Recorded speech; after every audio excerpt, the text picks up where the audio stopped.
Hey, everybody, good evening and welcome to Magic V, Magic and Occultism Without Apologies. And my name is Rob Rubin, and we are now officially live after a bunch of gremlins got in the way for our first Magic.tv. I am honored to have our first guest, an old friend of mine from when I was a teenager. He is a ceremonial magician, a practicing occultist. He's been into so many things. He edited and brought out his own version of the Lemegeton in the 90s. He's a member of the OTO. He's a practicer of Palo Mayombe. It's my highest honor in this world to welcome you all to joining us and you to my official co-host for Magic.tv, my dear friend, Wade Long. Wade, Hey Rob, how's it going?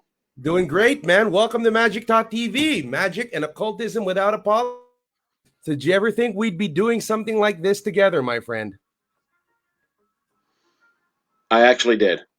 Really? And when did you think that? Was that like when I was still a Padawan when I visited you?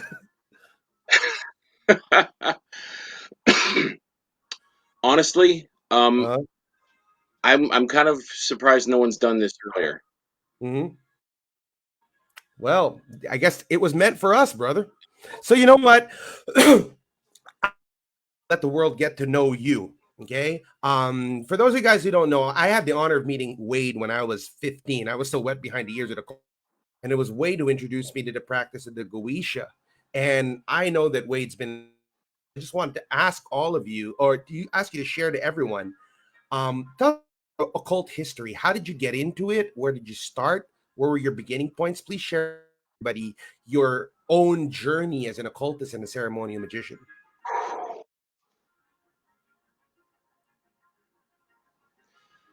I wow, I got into it when I was really young. Mm-hmm. Um, I honestly don't remember what started me off with it, Mm-hmm. but I had a uh, I was drawn towards sci-fi fantasy fiction. Uh, I think the first thing I ever actually did was to I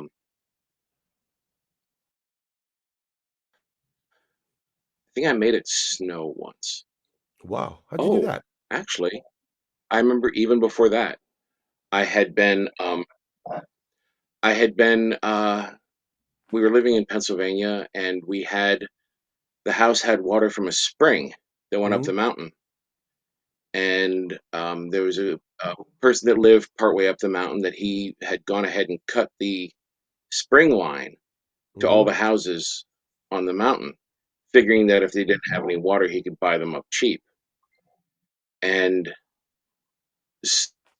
so, yeah, we ended up without water there for a little while. It's We horrible. sank a well, but I had done. It's kind of one of those things of where you return exactly what a person did to you, Mm. and I ended up. It was a from a book of gypsy magic, Gypsy magic. and his well ran dry after he had cut off. Now he wasn't on the same line, Mm-hmm. wasn't on the same spring, but he had a place at the top of the mountain, and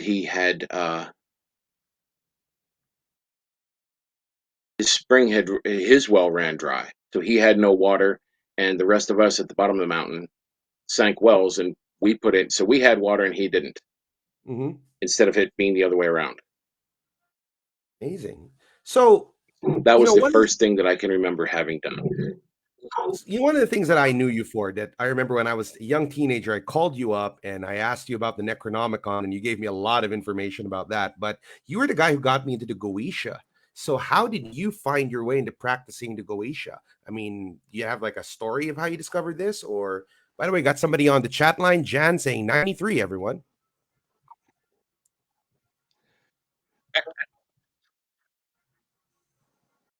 Hi, Jan.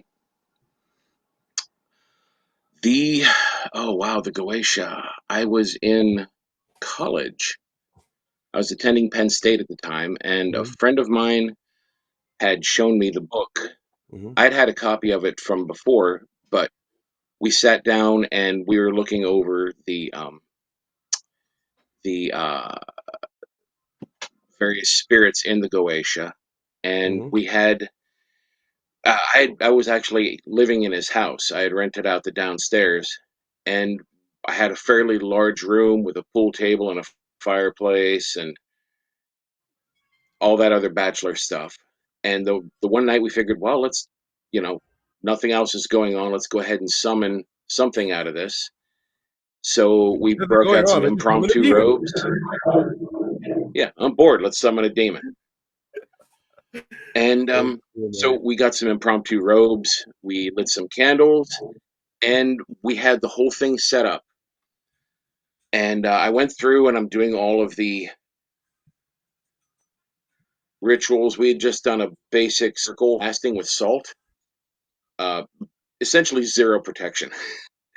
And so we got going with it, went through, finished the whole invocation, and I'm standing there in the dark with the candles in some mildewy graduation robe that he found in the back of his closet. Mhm. And I'm thinking, this is dumb. I feel like a real jackass. This is moronic. Uh-huh.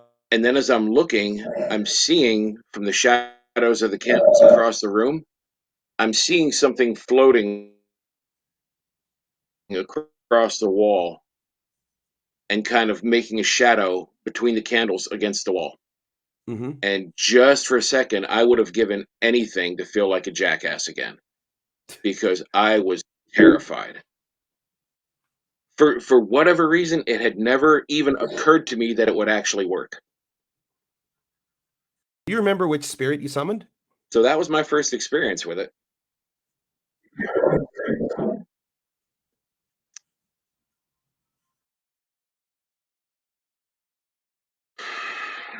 It was the lowest rank. There's only one knight in Furcus. there.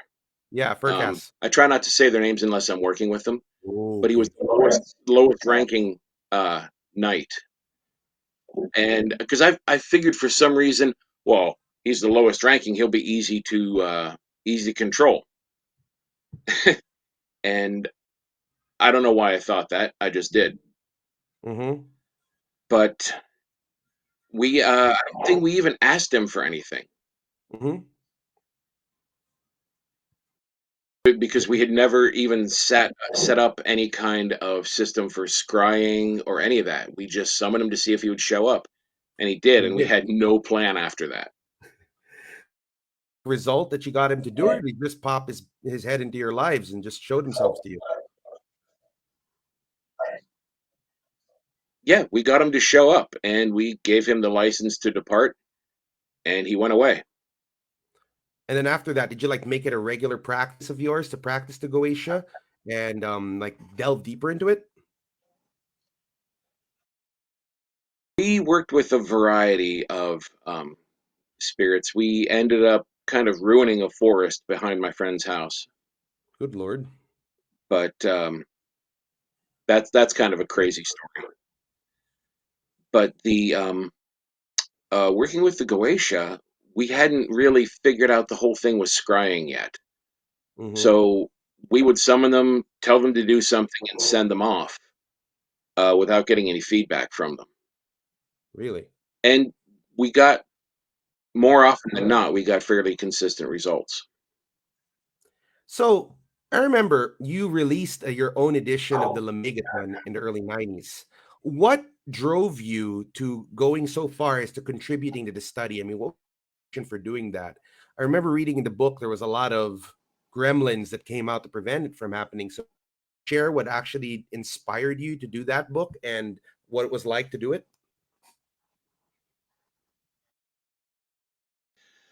Well, I had noticed that in all the existing editions, it said that this was book one of five, Mhm. and I couldn't figure out for the life of me why no one had done all five. So I went ahead and dug around and I got the microfilm from the British Library Wow. and had those printed up. So we had all 5 of them, but they were terrible copy. I had the printing on there, the handwriting was minuscule, and they were Mhm. they were like folio size pages, but they had the writing in it was English, but it was English from someone who didn't know how to write or read very well. I see. Um, not like in like monasterial English where they're just basically drawing the letters so everything is perfect. This was just somebody's notes. Uh, so yeah, there was a lot of times in there when I wouldn't be able to figure out what he was actually saying, and I was translating English to English. Mhm. But I did manage to get through it. I got all 5 books, got a nice copy of the whole thing printed up, and if actually if you have your copy handy, that'd be something fun to show. Well, But I can look for it somewhere the here. difficulties in putting it together were just insane. Yeah, you're the guy Having the who told me the astral opposition. You want to share about that? having the original sigils. I'm sorry, what? Yeah, you were the one who taught me the word astral opposition I'm in losing that. audio. Yeah, can you hear me now? Oh, Here we're talking about it. yes. Yeah, scanning them in, I would I had all kinds of weird experiences of that. When I would scan a sigil in, all nice and cleaned up, and everything would be perfect, and I would shrink it back down so it looked exactly right. And I'd go to copy it and paste into the document, and it would disappear, and then it would disappear from the original scan, and I'd have to do it the whole thing all over again. And so I started having to scan each one, save it, and then save it in stages while I cleaned it up. Mhm. And when I had the whole manuscript complete and done and everything, it would disappear on me. 3 times that happened when I would have the whole thing, the whole project would be complete, and the book would disappear on me. It got really frustrating. So I started having to do it 1 page at a time, do the whole page, and print the page Mhm. before I did anything with it, before I even saved it. So I finally ended up with that book that you have. Yeah. Took weeks of Wow. doing 1 page at a time, but I did finally get it all done and printed out. And after that, I had no problems with it. Once the first copy was made, everything else went fine. That deserves a round of applause. All right. So, like, you ever wonder why? As in, hello, Harmon said, greetings. Oh, Heather Harmon. Welcome to the show. So, did you ever wonder why they were kind of getting in, bringing out that book?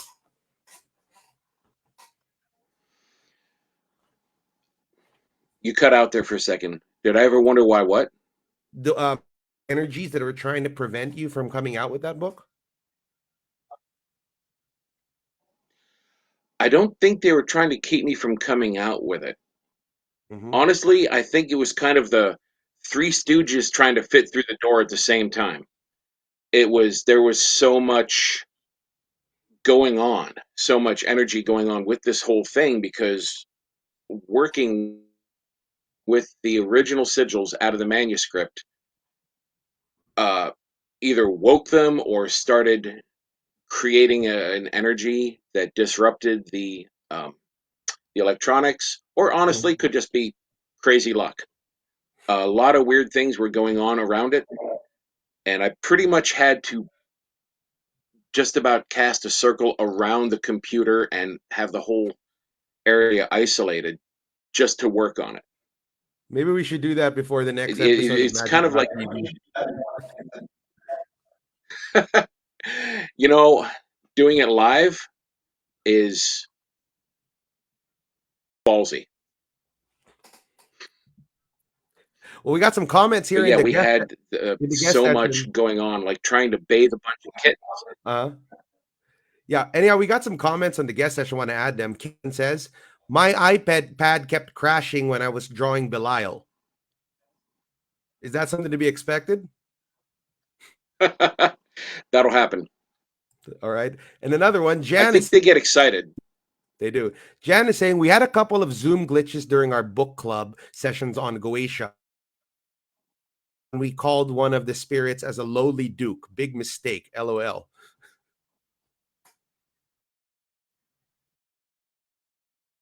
It's ballsy. Very ballsy. You got to be respectful. So, like, okay, of all the spirits you've worked with in the Goetia, I You know you don't know, like to honestly, mention I names. think Yeah,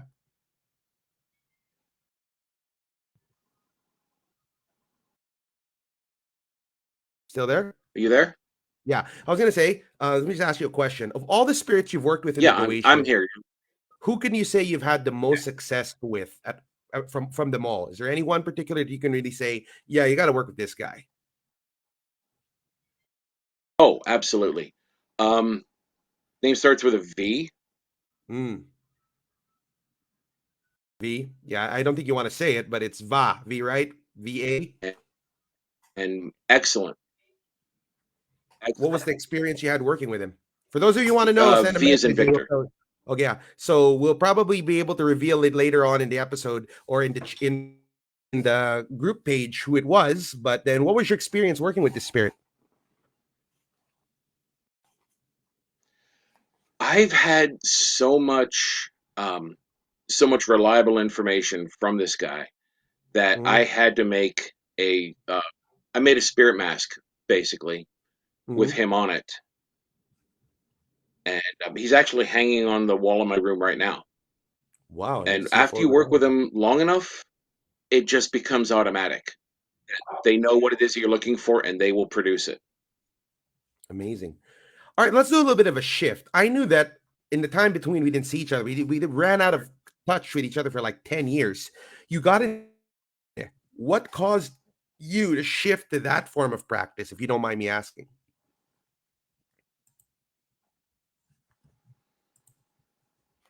Shift to Palo. You got into practice of Palo Mayombe, am I correct? oh, there's actually kind of a long, and this would have gone back to before I even knew you. Whoa. Apparently, the I had picked up a spirit in New York City. Whoa. Um, that I had walked over the place where he had died, and he had been kind of waiting for to someone suitable to hang on to, and they Mhm. will. They're called Infumbe. They're basically the spirits of dead magicians, specifically Poleros. And this one Mhm. had attached himself to me, and I had that for the longest time, and I couldn't shake the feeling that I had something just kind of riding along with me, and that's where they attach on the back of your head. And I had that for the longest time, and I had gone to someone I'd been reading in books about Palo when I was at Ancient Ways, Mhm. and I saw that there was very common experiences with it, and I thought, wait a minute, I'm wondering if I have something like this. And I got a reading done, and turned out I did in fact have one. So I had it essentially extracted and put in a pot. Oh, so what was it like transitioning from the whole Western? Was that difficult? Was that easy to do? What was it like for you?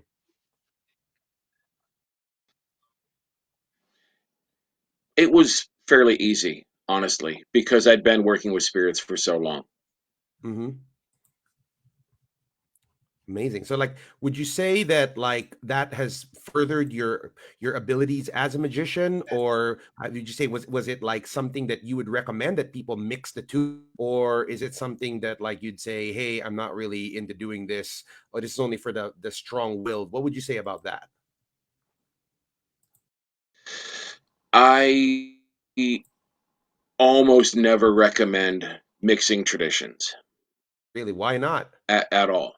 Unless you know all the elements of a tradition.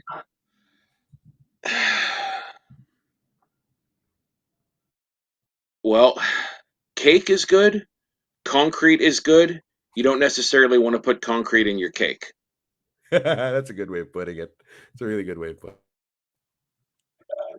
So I mean, it looks the same. You're mixing powder into water. You're doing the thing with it. You're shaping it the way you want. One of them is good for birthdays. One of them is good for patios. So I really would not recommend, even if you are a absolute master in both traditions, Mm-hmm. I wouldn't recommend mixing elements. Not to say that I haven't. Okay, just because you see me do something, don't assume it's a good idea. All right, somebody's asking here. Wait, I want to throw this down. Tamia Chu is asking, have you guys tried or had any experiences working with number 23? Now, I don't remember which one is 23. I will not say his name out of respect to what you said. Maybe you remember who 23 is. Are you familiar? If you give me 1 second, I can go grab my copy of the book. All right, go right ahead, man. Okay. As you can see, we're all ironing out the kinks. Like it was so funny earlier that like right before the show, there were all these and I'm like, I'm really enjoying how this show is going. Now, Daniel, sorry, this is not Tarot Thursdays or Mystic Mondays. This is Magic.tv. If you'd like, tune in on a Thursday and I'll gladly read for you. Nadine, same thing goes for you. This is not a tarot reading show right now. This is Magic.tv. We're talking, no occultism without apologies. So basically, in all honesty, I'd love to read for you, but today's not the day for that. So sorry about that. We'll not be doing that tonight. With my good friend Wade Long, we're talking about his history, his experiences as a magician. And the next few minutes, we're going to be talking about his advocacies. What does he think about occultism moving forward? What does he think about how things have become? And what is his hopes for the future of occultism, magic, and everything in between? I wonder who it is. But then for those of you who are asking, Spirit number 23, Gosha. Let's see.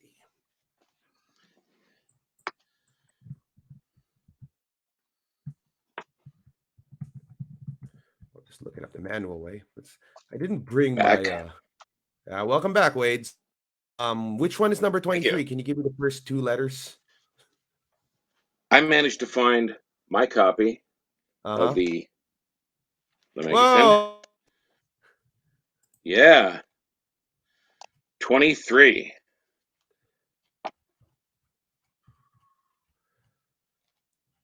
Wish I had mine with left it at the office, actually. Oh, we're actually getting a lot of glare off your microphone. Oh, okay. Let me just doink. Move it there. There you go. Okay, It's gone now. 23. You see that? Yeah. That's the guy. And have I you had it? haven't actually. His first head is like a serpent, second like a man having two stars in his forehead. He maketh one witty in all manner of ways. Oh, sheet. Now, if I had thought of that one, I would be much more witty. Mm-hmm. So, yeah, I have not worked with that one. Oh, yeah. I'd Neither be have I. interested in hearing people's experiences with him. Mm-hmm. Yeah, this one seems pretty We need one that interesting. makes you good with the internet. That would be very good for us right now.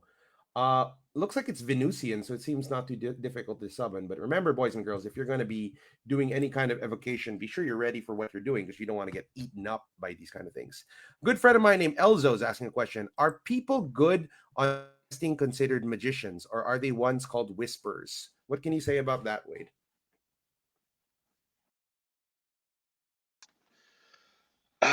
The one's also called Whisperers. I don't know what that is.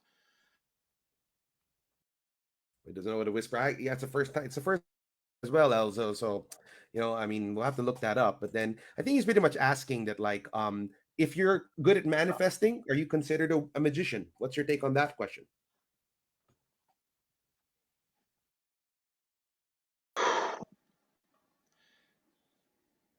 The thing is that people naturally have power. Mm-hmm. And if you're doing what you're supposed to be doing, then everything just kind of happens for you. Mm-hmm. This is the whole point of Crowley's his bit about true will, is Mm-hmm. that if you're performing your true will, If you're acting in that capacity, then everything just happens for you. It's not necessarily you doing it. It's just Hmm. you being literally being in the right place at the right time.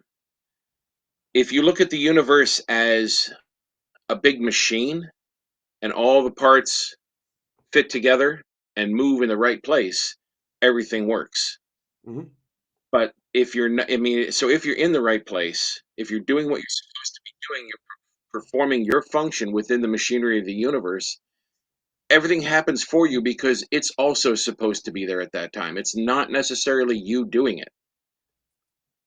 I It would see. be like saying if you're walking down the street at night and all the street lights are there and you're like, wow, I can totally see everything that's going on. You didn't do it. It's just that those street lights are there and that's where you're supposed to be at night instead of like walking through the woods and wondering why it's so dark. Does that make sense? Yeah, it does. And it brings me to my next question about true will. Aleister Crowley said that if you go if you go against your true will, that or you go if you purpose, your highest purpose, that's the highest form of black magic, because that's like giving God the finger.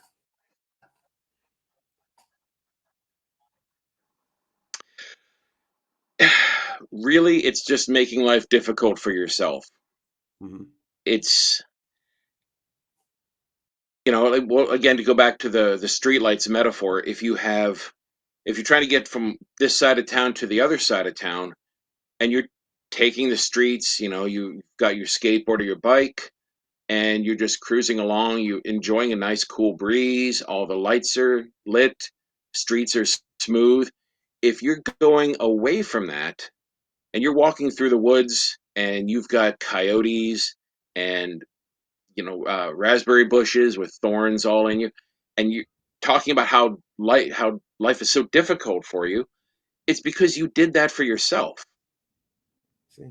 And I'm not trying to do the whole thing of blaming the victim. Oh, well, you don't follow God's will. It's not even that. It's really you're just making your own life difficult. And the thing is, there's ways to get where you're going to get the things that you want if you go about them in the manner that suits your true will. Hmm. So you don't have to give up the things you want to do. You just have to do them the right way. Fascinating, because so we're talking about true will. A lot of people say that the knowledge and conversation of the Holy Guardian Angel is one of the avenues of discovering your true will. And I remember I heard Lon Milo Duquette said, before you even try any kind of goetic summoning, find that HGA and your true will, because that's going to give you the authority to summon the demons. However, it's been kind of misconstrued lately that the only way of doing that is the Abramelin, which is a 6 month long operation, which not even Crowley didn't finish. So, from your point of view, how true is that you should actually invest a huge chunk of your life the way the Abramelin was done, or is there another way of discovering your knowledge and conversation with your holy guardian angel?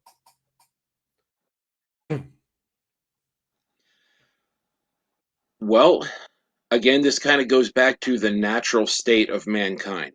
Hmm. We're supposed to know these things automatically. We were Hmm. born knowing these things. Um, but when you're born, kind of think of yourself as a POW. Hmm. You were born, you knew who you were, you knew everything that you were supposed to be doing, but you're kind of trapped in this little ball of mush, Hmm. and your parents keep calling you Rob. Yeah. And so eventually you just kind of break and you assume the identity that's been assigned to you. Yep. So all you're doing is you're rediscovering who you really are.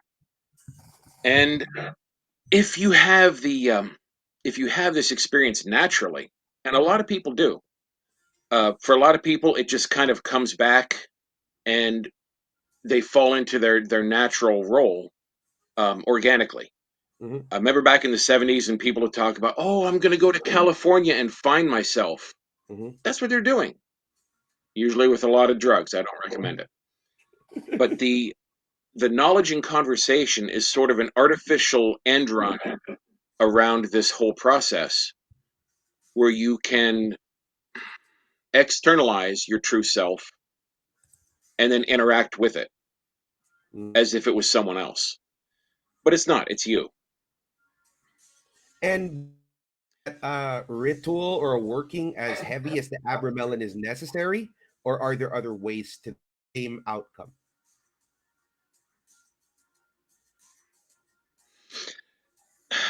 Well, the Abramelin operation, as presented in the book of the Sacred Magic of Abramelin the Mage, is ridiculously long and convoluted, and I really don't know anybody who would be able to do it today to just take that much time to devote to something. There was a book called The Sacred Magician. I can't remember the name of the author. He had done a modified version of it with a certain degree of success. Mm-hmm. Crowley had done, I believe it was Liber Samic, Mm-hmm. to achieve knowledge and conversation as guardian angel. And for mine, I had well, I actually had a ritual that I sent you a copy of, Yeah, we're going to discuss that later and on. I don't know if that's going to be available for download It will. or what, but it is there. I wouldn't mind having it available for download for people, Mm, great. That's your gift even to the if it's people. just to give an impression of. Sorry, what? Yeah, that'll be your gift to the viewers after this. Yeah, and I can even walk you through the ritual. Yeah, we'd So love that. We're going to be doing that during um, Occultist at the end. now Crowley had a ritual that he just called will instead of saying grace before meals, where they would do this thing, do it, the will should be hold on. Everyone at the table says, what is thy will? And he's like, it's my will to eat and drink, to what end? That my body may be fortified thereby, to what end? That I may accomplish the great work, et cetera, et cetera. But I think instead of having it for something as relatively pointless as eating, Mm-hmm. I've actually used this same ritual before performing an operation, before starting on an operation, do it the will should be the whole of the law, and the other efficients are like, and what is thy will? It is my will of art, to what end? That I may perform the evocation of Bootsy Wilder. And to what end? Well, that I may ask her to perform such and such actions for me. To what end? That this may produce whatever result it is you're going for. To what end? That I may accomplish the great work.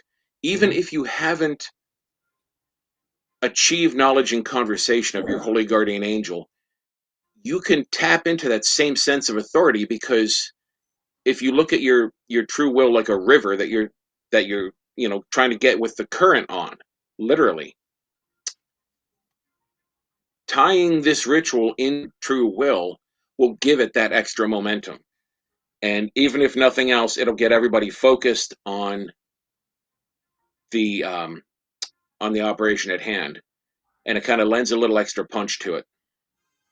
Maybe, like, because So that's the you can thing. do it even without having knowledge and conversation. So basically, what it would do is kind of supercharge working you're doing by connecting it to your true will. Am I correct? Yes, Well, that's something that could be very helpful. Like you can even do that before martial arts or before, I don't know, cleaning the house, because you basically are aligning the task to something beyond the mundane. Am I correct?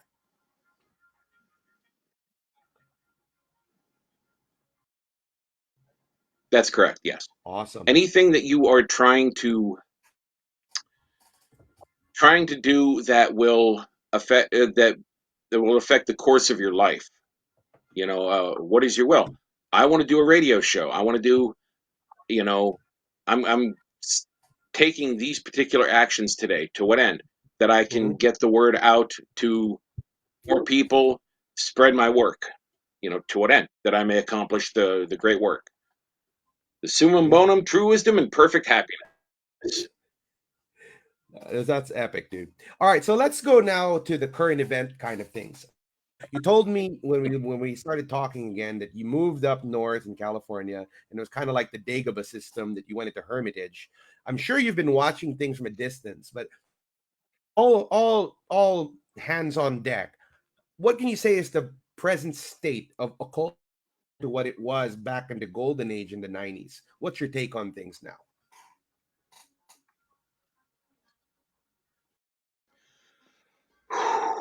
I'm seeing a lot of talk and not a lot of action. I remember back in the day. You remember Yugoslavia? Yeah. There was yeah, there was there was a some rituals done when that broke up. Hmm. They had people that were doing like a save ritual. I don't know if you're familiar with save, where they No. contact ancestral spirits, and they tried to negotiate. They tried to have a summit meeting with, I believe it was Bosnia and Croatia. They had managed to invoke and channel ancestral spirits from both countries to try and reach.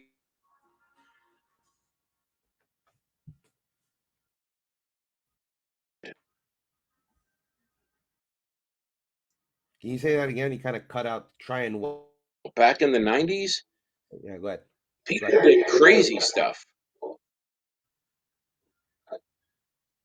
Sorry, what was that? No, just go back. You said back in the '90s. Like, what kind of stuff were you guys doing back in the '90s?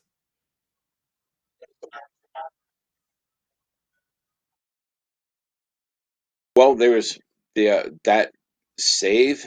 There was a whole lot of experimental goetic magic. I even tried summoning fictional characters before. Really? Did that You work for you? can get you can get results pretty much. Yeah, yeah. You can get results with pretty much anything that creates an egregore, Mm. which is an identity or an entity that exists in the common knowledge. So, like, example, Santa Claus.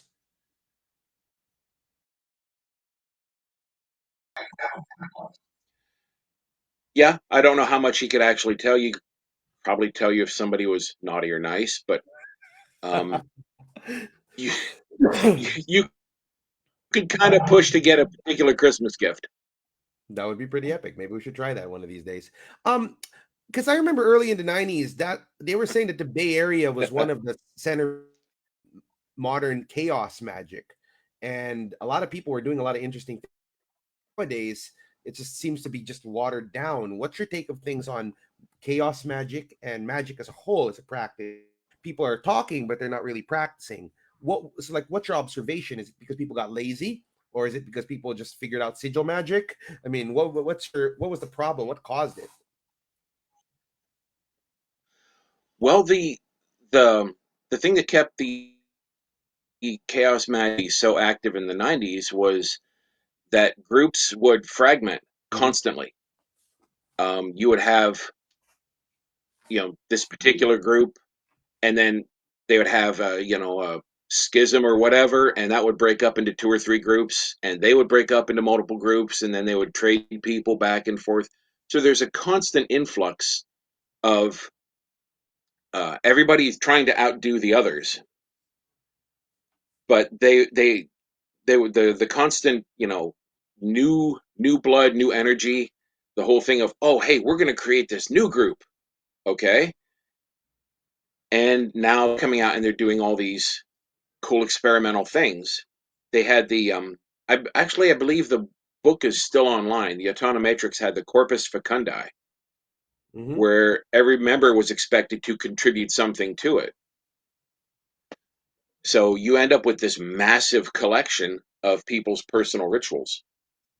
But there Yeah. was a lot going on in the 90s because we didn't have so much of the world on the internet. I mean, I remember life before the internet, Yeah, that was a lot more and simple. You had to work for your you money. pretty much had to go out and do things. Now it's people have the bulk of life has bulk of communication has shifted onto the internet so that people can go on the internet and do or say anything, Hmm. and it's not necessarily going to produce results or even be true. True. That seems to be an observation. When did you notice that things started going So I downhill? think that was a big part of what happened. Well, like I said, I disappeared in the late 90s. I went away, specifically because um, I wanted someplace to go and be away from everything. So I didn't even really notice it for a long time. Mhm. I'd been going to Pantheacon once in a while. I went to a couple of Temple of Set conclaves. Um, I hadn't really been keeping up with the community even after the internet existed, I see. specifically because I was focusing on a whole different phase of my life. So you were like just pretty much putting it aside for the meantime. Am I correct? Pretty much, yeah. And now that And it's year by the time I, 2022, sorry, I was going to ask you, now what's that it's that? year 2022, what are your hopes moving forward? What are your kind of hopes and aspirations for the magical community globally? What would you like to see happen?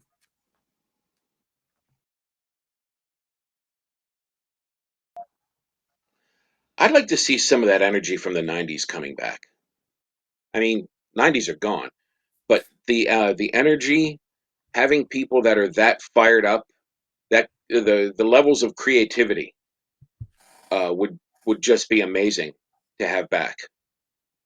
I remember when the OTO had changed the formula of the Gnostic Mass to where it was supposed to be done a specific way, or they couldn't do it the the old school way, Hmm. and everybody just started writing their own masses rather than do it the new way. Hmm.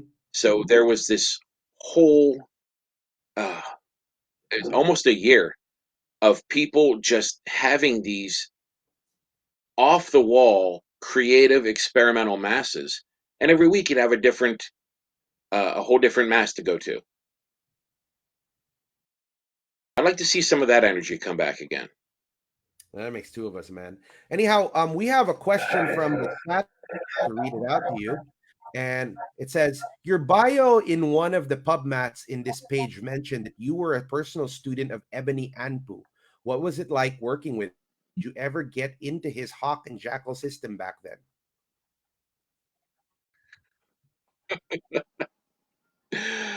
Oh my God, Ebony.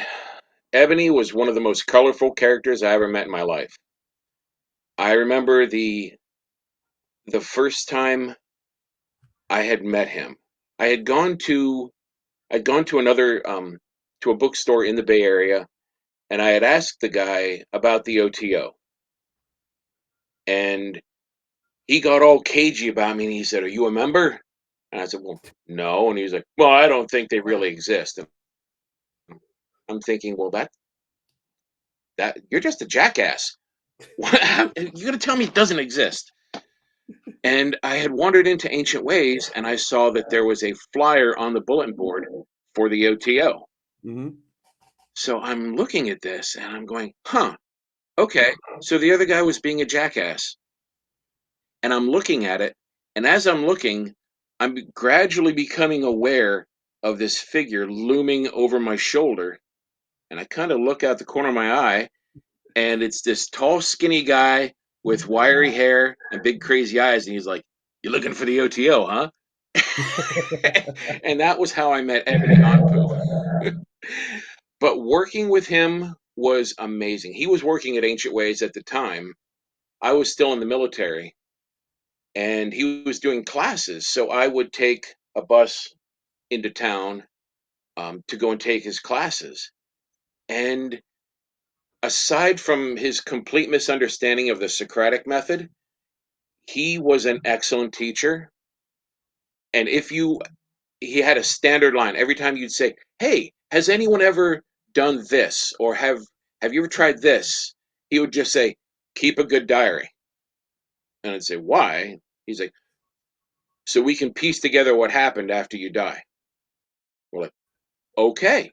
That is a pretty strong endorsement of not doing this thing, but also doing it with some caution. Hmm. So working with Ebony, and even after I got out and I was living like a block away from him, I go over to the house and we would play chess or build computers or any number of things. But just being able to sit there with him and pick his brain all the time. And it was a back and forth. He would come up with, he would say, like, "Well, what if we did this? What if we did this?" I have this um, situation going on. And he'd say, well, have you tried this? Have you tried this? And we would brainstorm a lot of really good stuff, Hmm. just sitting in his study, playing chess, smoking weed, and hanging out. I had done ritual with him a few times. For the most part, he acted alone. So did I. But he ended up um, getting my house with a temple after I moved out. I had just moved him in when I left. Hmm. And how does it see? He got my house, I got his job. So I ended up working at Ancient Ways, and he ended up living in the house where I built the temple. Fascinating. And I do know that he was a proponent of something called Tesseract Magic. Say a little bit about that? Of what kind of magic? Tesseract Magic. Oh yes. That was a whole nother thing. That with the Hawk and Jackal stuff was a big part of what he did. The Tesseract Magic was separate. That was a self-contained thing that you could do without being part of the Hawk and Jackal. The being able to go, we would go every 2 weeks down to Thelema Lodge. We would Mm-hmm. sit in the temple and turn a tesseract, and then we would just kind of hang out for a while and let everything re-solidify. Mm-hmm. The the premise of it is that you're basically trading places with yourself in a parallel universe. And I hadn't given it a whole lot of thought as to what that would actually mean. Mm-hmm. It's supposed to be something where if you say, well, I want to be a famous actor, you're not going to become a famous actor. You're going to transfer yourself to a universe where you are already an actor or already going to become an actor. This is very So Doctor it's just going to Strange happen multiverse of naturally for madness. you in this new dimension. Yes, exactly. And predictably, I mean, if you've seen the movie, everything goes to shit because it's a whole new universe, and it's not going to be something where just one thing changed. You're going to be in a new universe where if this much of your life is different to where you're going to be, eventually discovered and become a big actor, a whole bunch of other things are going to change. And you're going to run into people that you've known for years, but they're going to be very different. And Mm-hmm. the weird part of it is that you're going to remember them both ways. Like this person who is a tall blonde is suddenly your height with brown hair, and they've always been your height with brown hair, but you Mm-hmm. remember them tall and blonde. And you get this kind of like a distorted version of deja vu. Deja vu with cognitive dissonance all rolled into it. Ebony Damn. called it the stranger in the strange land phenomenon. And you do get used to it after a while because you can't ever go back. You can only keep going forward. The idea being that eventually you get to a universe where your true will happens naturally. So you also have to wonder, well, who did I boot out of here? There's another version of me that, I got to Earth 616, but I booted, Wade 616 back to, you know, Earth 1612. And no one knows, you know, where he was going or where he ended up. Is there any chance that that The Wade can come strange thing back? about it is that not just the people. Sorry, what? Is there any chance that like the Wade out can come back wanting his place back? No. In my experience, it doesn't work that way. It's the Mad Hatter's Tea Party. Nobody gets a clean cup but you. You move, and everyone else just kind of moves along with it. Everybody moves one place, and that's kind of the cup you're. But the other thing is that you end up with. The one time I had come home from one of the Tesseract workings, and my bathroom carpets were a different color. No idea why. They were blue when I left. They were pink when I got home, and I have no idea why they were pink. I don't think anybody broke into my house and changed out my bathroom carpets, but that was the just one of the side effects of the ritual. And So eventually you get to a point where you remember TV shows and movies that never existed. You yeah, remember they people that never existed. Did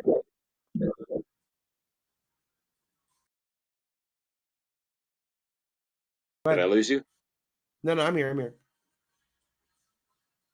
Oh, okay. I thought okay. You froze for a second. You remember a lot of things from previous universes, and the more you jump, the more it's going to happen. To Mhm. where you just don't know. You have to look up any given thing. You're sitting there thinking, oh, wonder whatever happened with so and so.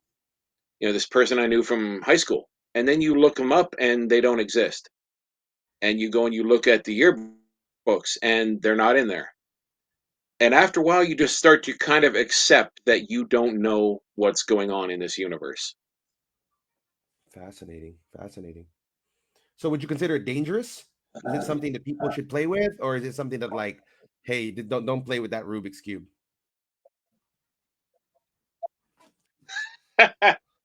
No, I would never talk somebody out of doing something interesting. Absolutely go ahead and do it if you want to mess around with Tesseract Magic.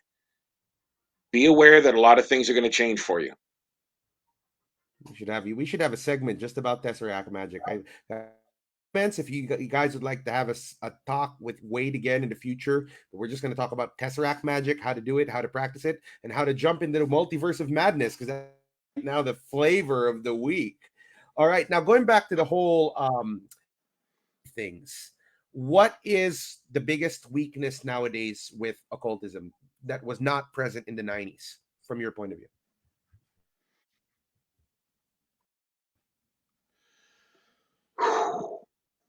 Everybody has been injecting their personal politics into it. Mm-hmm. Politics and religion are the death of anything. Mm-hmm. But when people start trying to not make magical politics, but make political magic, Mm. only time they ever do it is to justify their own prejudices, to justify their own insecurities. That they want to, I don't know, see if they can get more people to come and gang up on whoever it is that they don't like or whatever it Mm-hmm. is that they're afraid of.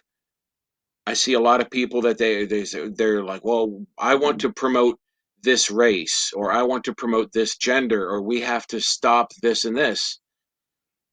And to me, that's no different from the far right Christians trying to mobilize the church to take over the government. There's no difference. It's just using your own personal feelings and fears and hatreds to justify manipulating people into doing what you want. Wow. And So you honestly, if people would be more focused on self development, doing self work, and stop trying to change the world to fit Mhm, their personal beliefs, mhm. we'd all be a whole lot better off. Damn. True that, man. Just I guess we got to stop politicizing magic and well, because it's just like for the better of humankind. All right. Jan is sending another thing. This is from Libre, verse 15. Nevertheless, have the greatest self-respect and that and sin against thyself. The sin which is unpardonable is knowingly and willfully truth. To fear knowledge, lest that knowledge pander not to thy prejudices. Libre, verse 15. All right, thank you very much. You're very much well versed with your equinox and your other holy books of power to you, Yes. Jen. Very important, very impressive. All right, so that we've learned a lot from you today, and of course, boys and girls, this is not the last thing of Wade Long because he is going to be my co-host moving forward. And as long as there are no more gremlins, we're going to be guesting. I'm not going to mention who it is yet, a very special guest next week, game changer who I really respect and who has really redefined tarot world. But part of every single Magic.tv episode before we and we can just spitball between me and Wade is what we call Occultex. Occultex is going to teach everybody something. He could teach you how to light a candle. He can teach you how to magically. It's up to him. But he's already prepared something, and I'm going to let him take the floor and share with each and every one of you this technique, what it do it.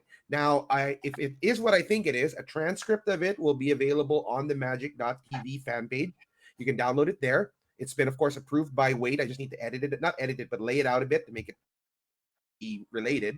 But with that said and done, welcome everyone to Occultex, our very own online occult TEDx talk from qualified people and qualified practitioners. So right now, I'm going to give the floor to our guest of honor, Wade Long. All right, so Wade, the floor is yours. We want to learn from you.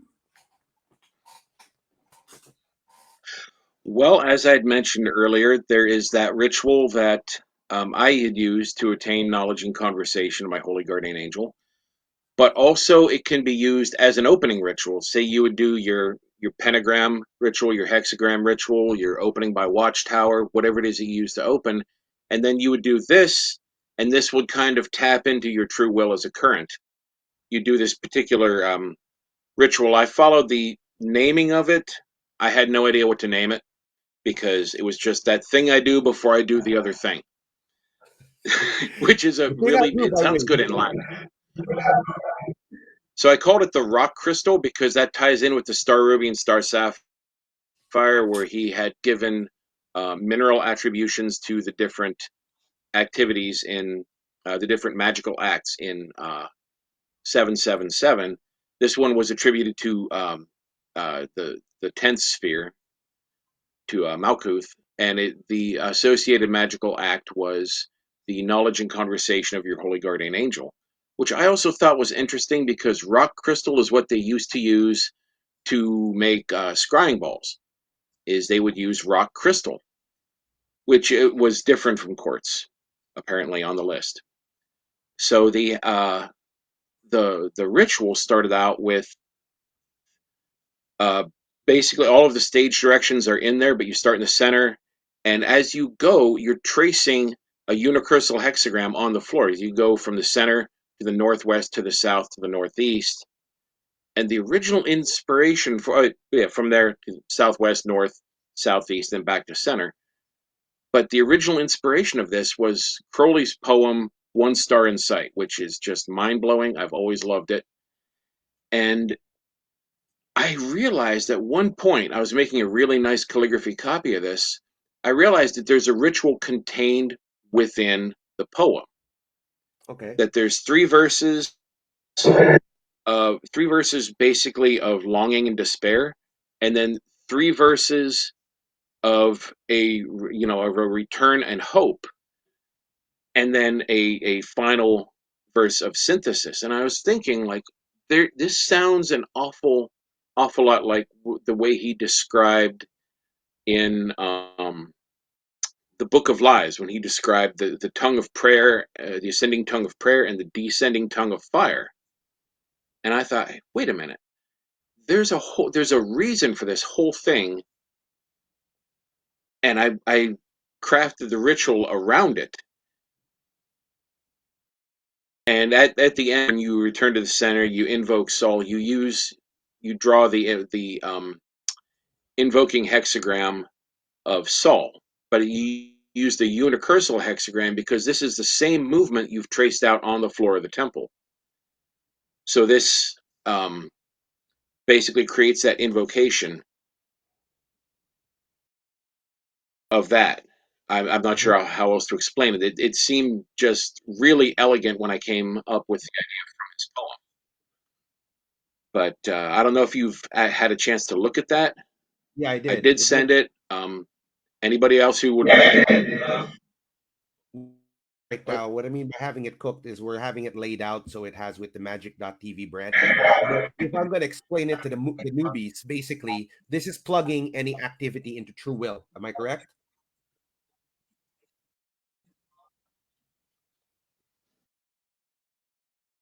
Wade? Did we lose him? Okay, I kind of lost audio there for a second. All right, it's Are all good. you Yeah, so I'm going to say it again. This ritual you said basically plugs okay? into true will. Am I correct?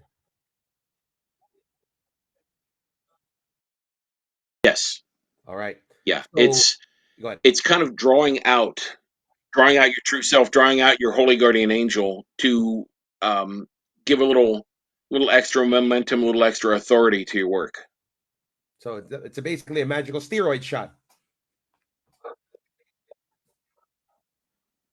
Yeah. Yeah. Sure. I'm eager to try this out because of me getting sick. I actually caught COVID. Um, I wanted to get back on the wagon of working out and dieting, but I've always been kind of weak with that. So what I'm planning to do for the next week is I'm gonna do this ritual, plugging into my true will, so that I make the whole workout and diet part of, so that it has that extra power.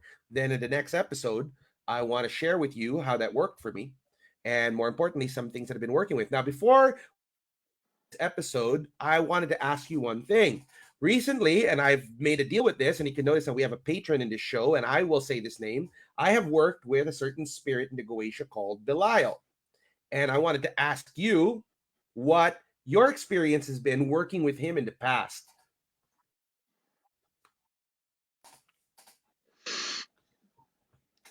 He was one of the four kings that I had worked with. That I had summoned all four of them together in the one night, Oh, and basically had them appear, agree to the pact with me. They all seem to they all seem to have a plenty of plenty of results, a lot of authority with the other spirits. Mostly, I had used them to keep other spirits in line, mm-hmm. to kind of add a little bit of authority to it. If I was going to summon a spirit for something important, I would call their king first Mm-hmm. and have them say, "Well, okay, I'm going to call you. Have you call your guy," and that seemed to give a lot of results that way. So he's definitely should somebody who's serious about the Goetia should work with. Am I correct?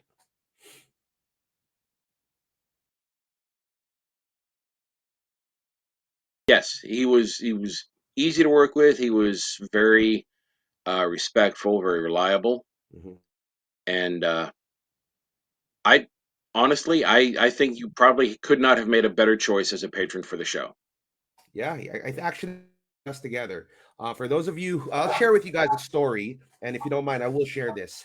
Um, Recently, after my 40th birthday, called the Belial working, because I kind of got tired, stuck in my own kind of like negative zone.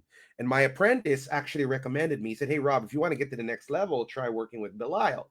And I was thinking about it. It's like, but yeah, that, and I don't want to spend money on a gold sigil. It's going to be expensive. But I decided, heck, you know what? I'm 40. I'm going beyond. I don't want to hold back anymore. Why not? Now, here's the funny thing. Wade disappeared for years. I mean, we were talking again, and we lost track of each other after '97, and then we caught in 10. We were talking a bit, and he disappeared again during the pandemic. And I actually thought, unfortunately, that the pandemic got him. So I just have the sigil of Belial made in gold. And the next day, after the sigil was made, I get a hello from the guy who introduced me to the Goetia, Wade. And I was like, holy crap, you of all people. Okay. Then it made me wonder what's going on. We start talking, and he mentions the word magic.tv. It was his idea. And I said, dude, it's done. Magic.tv was formed. Then I said, just co host it with me, and I will handle all the technicals. All you got to do is show up, show you're good looking, scared away by me. And the funny thing is, afterwards, everything just started flowing like clockwork. The if evocation was a complete success. And I think that the reason that Magic.tv, because of the spirit Belial, that's why we made him the patron spirit. Now, you were sharing with me something, the splash effect of magic, that it doesn't happen at the evocation, it happens before and after. While before we wrap up, do you want to share with the viewers, like you were saying, that like it built up even before we did the ritual? What was your take on that? Yeah, I found that happens a lot. Um, you can get sort of a ripple effect, but it doesn't Hmm. just happen after you do a ritual. There's a lot of times you can get turbulence on the lead up to it, kind of like how like when a large meteor hits in the ocean, it Hmm. pushes all the water out of the way before it actually hits the water. Hmm. It you can get a massive impact in your life before you even do the ritual. Then that doesn't mean that you shouldn't do it. It just means that it's creating results before it's actually happened. It might not make a lot of sense to people, but when you do enough Tesseract magic, it all makes sense because none of it has to make sense. Yeah, I really love you can that. start seeing all the signs.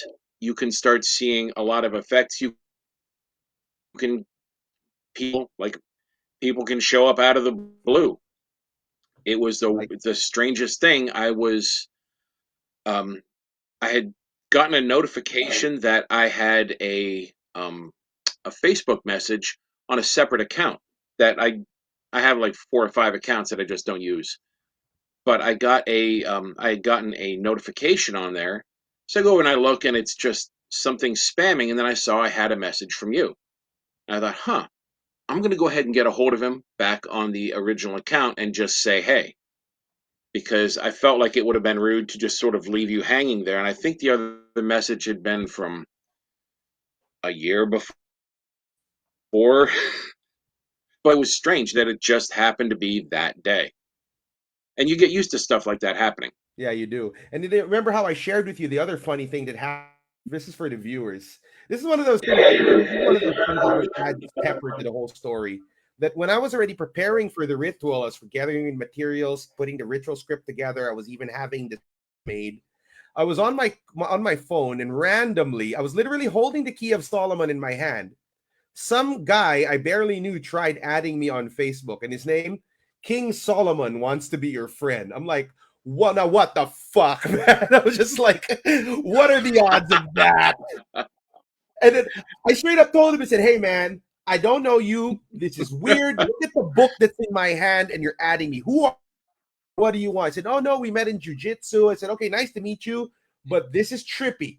This is so trippy that right now, at this moment, King Solomon wants to be my friend. Okay, I'll take it.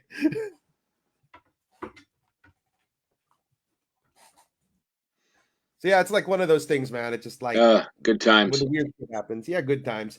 All right, so you know what? That pretty much concludes the first ever episode of TV. And you know what? It's been such an honor to have such a learned, experienced the occult arts, not just as my first guest, but at the same time as my co-host for this week. We have somebody special who we're going to talk about a topic that not too many people talk about. We're going to talk about the correlations of magic and the tarot. How does affect your skills at the tarot? But before we sign off, I am going to ask my friend Wade Long to say something special about where he is, what he is doing to end the show. Wade, you know the line? Please say it. I'm Wade Long and I am on magic.tv. All right. Thank you, everyone. Good night. See you next episode.